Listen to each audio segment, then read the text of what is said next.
So I'm not in the UK right now. I'm out in America helping some other men who were put in prison for their thoughts. But I wanted to say a few quiet things about Armistice Day and Remembrance Sunday, so the 11th and 12th of November.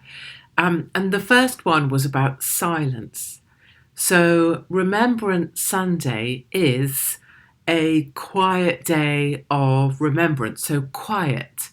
And it is marked by that, most sharply by those 2 minutes of silence that always feel to me kind of endless. And it's always grey and it's always a bit rainy and everybody's dressed in black. And it feels somehow sad, but long, but proud all at once. There's a whole bunch of different things that lots of people feel all at the same time. And I think in a really, really noisy world, it is actually that silence that matters. It's that silence that actually speaks the loudest, where we're all silent together. And I think that's why that silence is important. And now it seems like everybody on all sides is just shouting. It's just shouting everywhere. The second thing that I think is really important is the stop. So, Armistice Day, Remembrance Sunday are not ordinary days. I don't think they're days that belong to us. They belong to those who went before. And no matter what your views are today, or what your opinions are, or whose side you're on, these aren't our days in which to fight that or have those disagreements. They belong to people that went before us to fight for our freedoms. They're not ours. And the media, of course, enjoy all of this vulgarity. They enjoy the conflict and the tension and the this against that and those shouty people and images of this and fight and conflict. It's easy reporting and the pictures they can get are great. It's as easy as that. Same with the pundits, the shouty men, getting their moment of screen time here on this Sky News, on the BBC, on ITV, on Talk TV. And same with people on social media, putting their opinions out there, looking back to see how many clicks or likes they got. All this noise, but for what? On a day that's about stopping and being silent.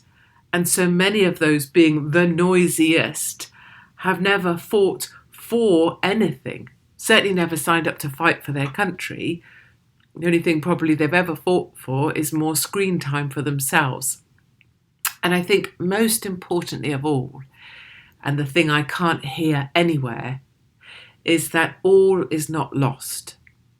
And if you allow yourself to be sucked into all of the noise, all of the shouting, all the this against that, him against him, you forget that away from all that, decent people, ordinary people, will still be marking Armistice Day and Remembrance Sunday.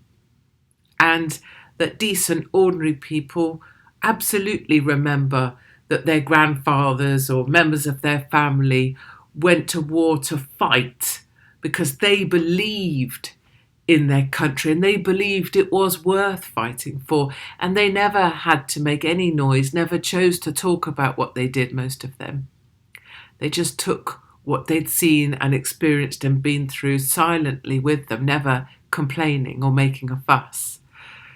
And the hope for me, of course, is that as I travel up and down this country, I see ordinary people are looking for the same, looking for some place that they can be proud of, some new space to make their own, islands of decency.